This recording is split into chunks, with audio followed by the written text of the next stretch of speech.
It started on a Tuesday, the kind of Tuesday that smells faintly of burnt toast and lingering coffee, when the kitchen was just beginning to hum with the morning shift. I remember standing by the prep table, slicing onions so thin they nearly disappeared in my hand, when he leaned against the counter, a little stiff, a little awkward, like a man carrying a secret too heavy to hold comfortably. "We're getting a divorce," he said, and it landed somewhere between casual and devastating. A kind of confession that made you pause, unsure if you should react or just let the words hang in the air. I blinked. My knife paused mid, and honestly, I wasn't surprised. Not because I'm a cruel person or a pessimist, but because I had watched it unfold like a slow-motion cutscene in one of the games we loved, talking about the repetitive, looping kind where you know the ending before it happens, but you can't look away. I'm 20, and I've been working at this kitchen since I was 16, a small, compact staff where everyone knows each other's routines, their moods, their little quirks. He's 40, older than most of my co-workers, and somehow, against the odds, he became my closest work friend. That friendship started with a shared obsession, video games. Specifically, Final Fantasy XIV. I didn't expect it to become the foundation for the kind of confessions people usually save for therapy or a bar late at night. But there we were, two people carving knives in parallel, swapping stories of raids, quests, and virtual victories, our laughter bouncing off the stainless steel counters. Over time, I got to know him better than anyone else in the kitchen. I knew the names of his characters, the hours he spent grinding through dungeons, the guild he played with religiously. I knew all the ways he justified his obsession, the little excuses he made about why the digital world mattered more than the real one sometimes. And then he got married. Or rather, they got married. After dating for 10 years, he and his wife finally tied the knot. I was thrilled for him at first, genuinely happy. I was one of the first to know about the engagement because we had been friends long enough that he trusted me to share his life's milestones, or at least the parts he wanted someone to witness. The wedding itself was a blur of flowers and white dresses, of congratulatory hugs and photos that would last longer than the day itself. But as soon as the confetti settled, cracks started appearing. I remember the first time he complained about her. We were on break, leaning against the lockers, talking about a particularly brutal raid we'd just survived online, and he sighed heavily. "She's needy," he said. "I can't even log on without her getting annoyed." My brow furrowed, caught between disbelief and a professional urge to intervene.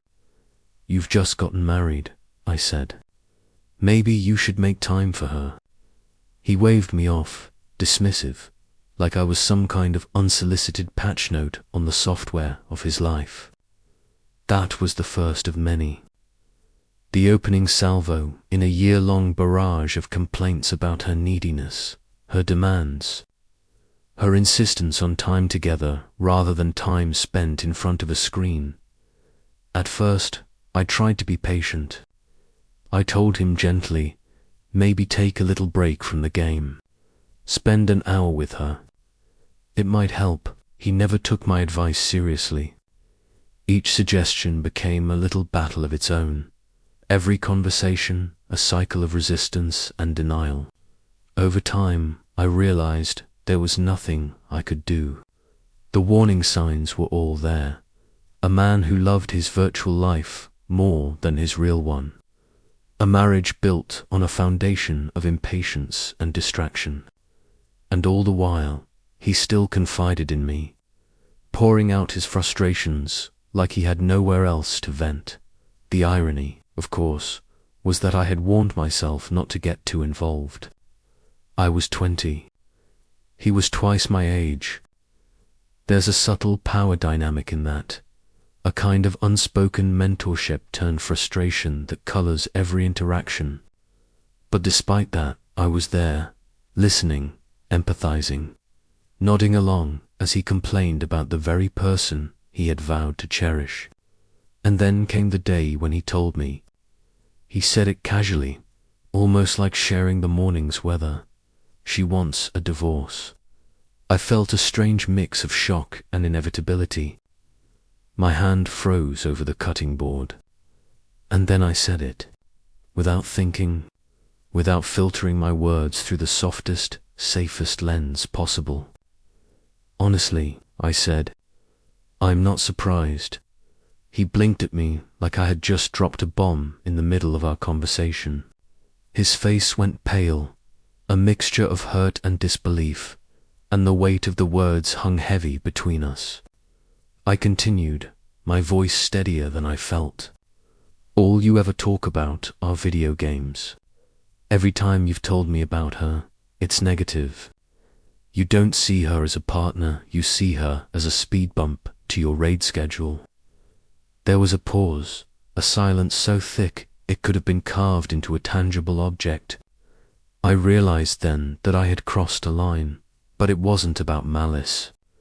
It was about honesty, brutal, unfiltered honesty. He was shocked, and rightly so. But the truth is, I had been thinking it for months. Every complaint, every gripe about her supposed neediness, every time he chose a raid over dinner. It all stacked up in my mind until the conclusion was unavoidable. And now, in the fluorescent-lit kitchen, amidst the hum of the prep machines and the smell of onions and frying bacon, I said it out loud. What followed was uncomfortable, immediate. He didn't respond with words so much as with a kind of stunned silence, a retreat into himself. I knew he was angry, but anger has many forms. There was hurt, of course, but also disbelief, as though the idea that someone would see through his defenses and call out his behavior was somehow an affront. And maybe it was. I'd never intended to hurt him, but the words were necessary. The truth, however raw, had to be spoken. As he left the break room that morning, I felt a mix of emotions swirling in my chest, relief, guilt, and a curious kind of vindication. I had finally said what needed to be said, and yet I couldn't escape the repercussions that would inevitably follow. In a kitchen as small as ours, news travels fast, and I knew that by opening my mouth, I had set a chain reaction in motion that would ripple through the staff, disrupting the delicate balance of workplace friendships and alliances, even as I continued my work. Chopping vegetables and plating orders, I could feel the weight of it, the unspoken tension that had begun to settle over the kitchen. My coworkers would notice. They would talk, and some of them would take sides. And in that moment, I realized something fundamental about human nature. Honesty, even when necessary, has consequences far beyond what we anticipate. It was only the beginning, but that morning, standing at the counter with the scent of onions and coffee lingering in the air, I understood a truth I had avoided for too long. Some friendships are tested not by shared laughs or victories, but by the courage to say what no one else wants to hear. And in that quiet, fluorescent-lit kitchen, I said it. After that morning, everything in the kitchen shifted, almost imperceptibly at first, like the subtle change of a video game's lighting when you enter a new zone. My coworker, the one I had always considered my closest ally, became a different person in my eyes, and perhaps in his own too. It wasn't overt hostility. He didn't yell or throw knives, but there was a tension, a fragile barrier between us that hadn't existed before. I could feel it every time he passed by my station, every time our eyes met across the chopping block or the fryer. and I couldn't ignore the gnawing realization that this was only the surface of what was coming, the ripple effect of my words spreading through our small team. Our friendship had always been a delicate balance of camaraderie and shared obsession. We bonded over raids, dungeon strategies, and the hours lost in Final Fantasy XIV, discussing tactics as if the real world didn't exist outside our headset microphones. I had spent countless nights listening to him talk about his in-game accomplishments, the people he had befriended online, the guild events he couldn't miss, and I had supported him in that. Because what are friends for if not to indulge each other's passions, even if those passions sometimes interfere with life? But somewhere along the way, it became clear that his obsession wasn't just a hobby, it was a priority. A priority over his marriage, over real-life obligations, over the emotional labor of being a partner. In the weeks after my comment, he started venting to the other co-workers, quietly at first, then more openly. In a kitchen with only 10 staff members, information travels fast, like oil spilled on a hot stove. Soon, everyone knew what I had said. I could see the shift in the dynamics immediately. The younger staff, those closer to my age, nodded in understanding when I passed by, offering small gestures of solidarity. They had seen him complain about his wife endlessly, heard the same stories I had, and perhaps, in some twisted way, agreed with me. The older staff, however, were a different story. They recoiled at my blunt honesty, whispering about workplace decorum, professionalism, and the unspoken rules of tact. They saw my words as an unnecessary provocation, a breach of loyalty. It was like watching two factions form, not from ideology or politics, but from personal alliances and the perception of who was right or wrong in the emotional fallout of a divorce. And all of it was unfolding while we tried to keep the kitchen running, orders moving and tempers from boiling over. Meanwhile, he avoided me at work, though he never outright ignored me. He would mutter greetings, offer curt nods, but any conversation beyond pleasantries was strained. And every time I caught a glimpse of him, I could see the hurt etched into his face, the anger barely contained under the surface. He had been shocked, yes, but I could also tell he felt exposed, like the lens I had held up to his life had revealed truths he preferred to keep hidden. I had become the catalyst for his own self-reflection, and now he was forced to grapple with it in a place he couldn't escape. Our shared workspace. I, too, had to navigate the new reality of our friendship. The moments of casual camaraderie we had once shared talking about bosses, shifts, or our favorite game updates were now laden with caution. Every word I chose had weight. Every joke carried the risk of reopening old wounds.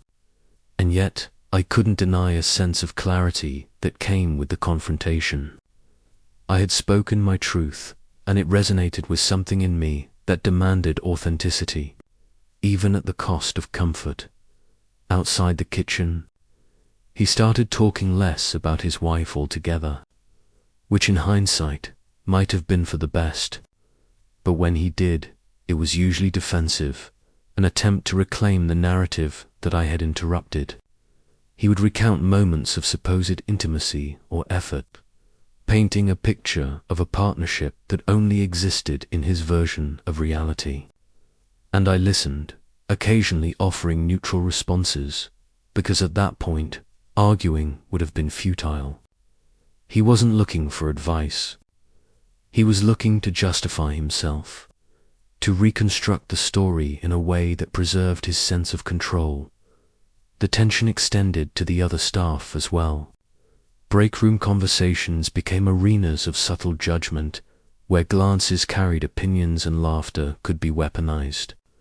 Younger co-workers would side with me quietly, whispering their own observations about his priorities, validating the perspective I had shared.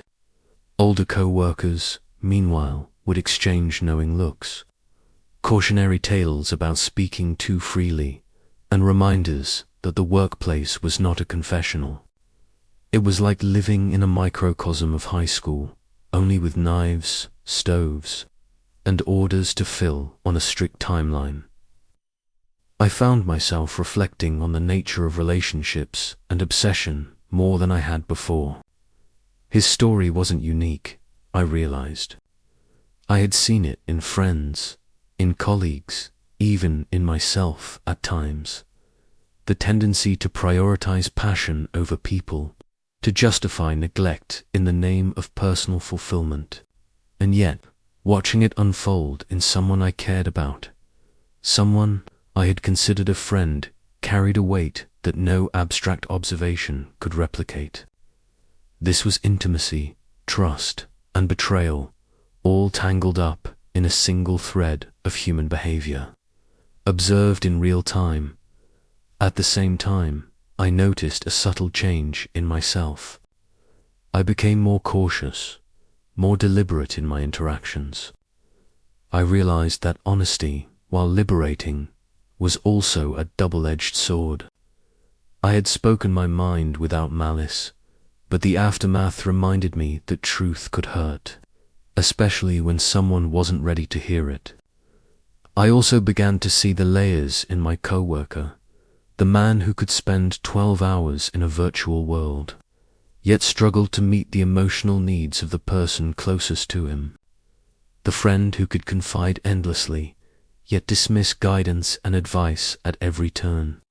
And somewhere in that realization, I understood the complexity of human flaws, the way they intertwine with personality, circumstance, and choice.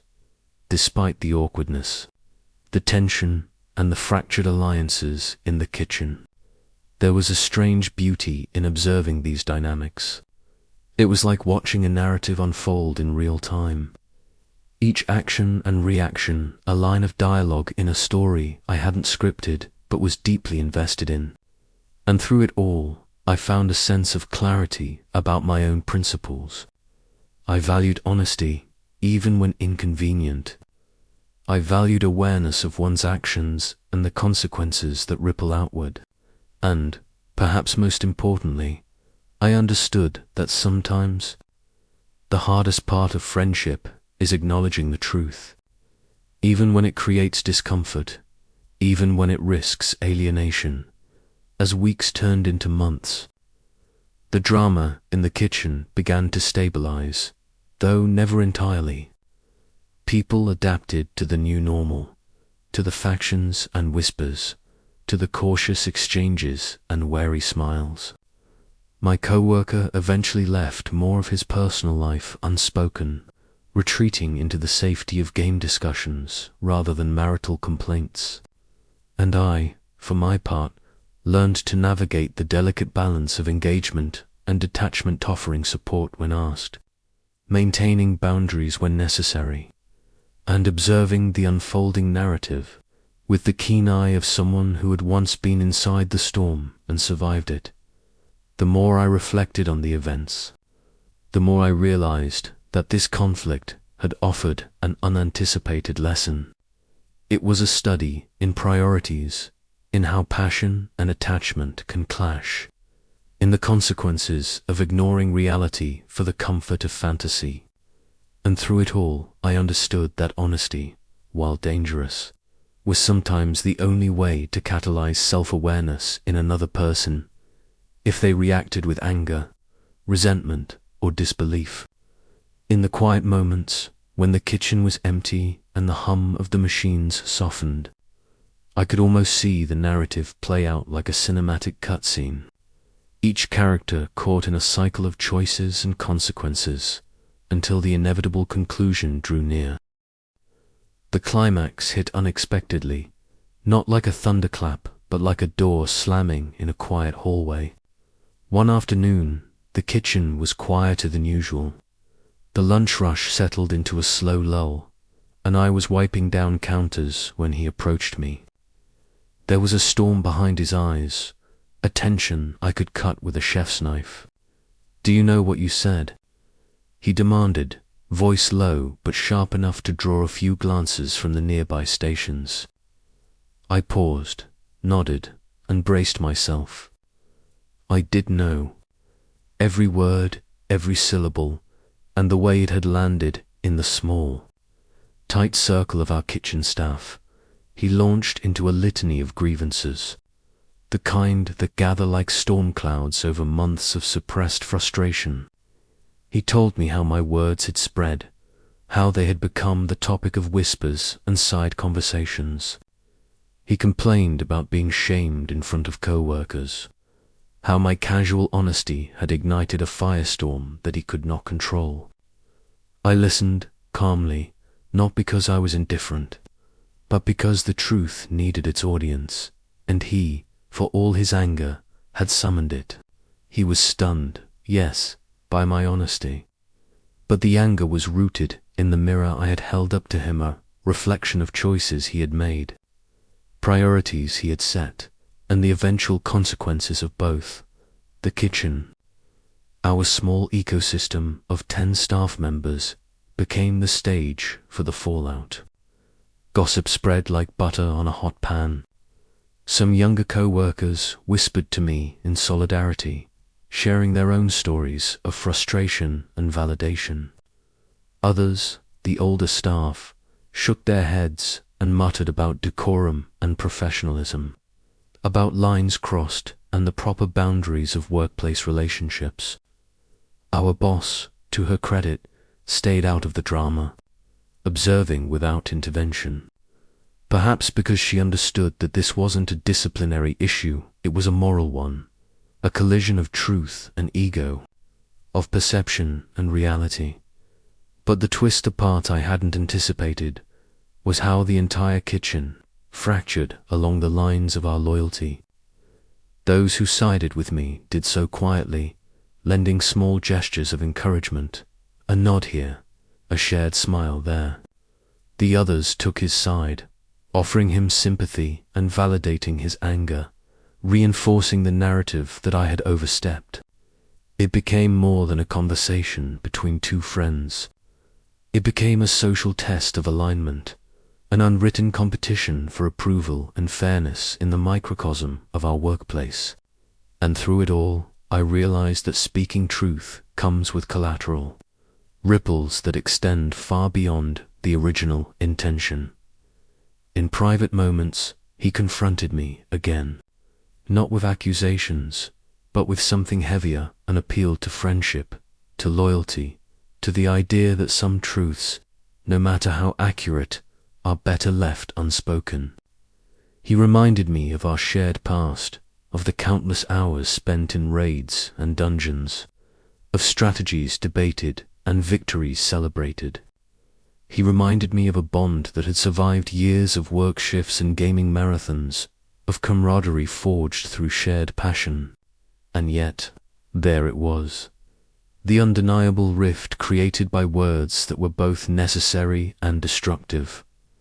I couldn't apologize, not fully, because the statement was the truth, but I offered acknowledgement, recognition of the hurt, the shock, the unavoidable tension that followed.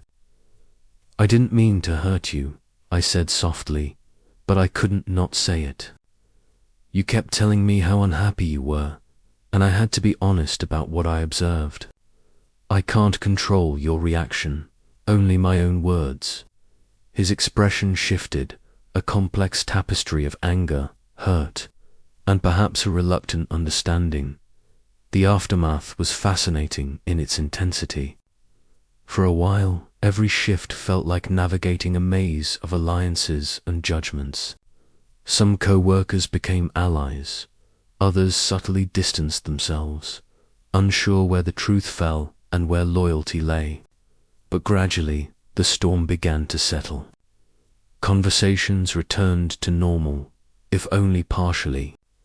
The raids continued, the game talk resumed, and slowly, life in the kitchen reclaimed a rhythm, albeit one now colored by the shared knowledge of what had transpired.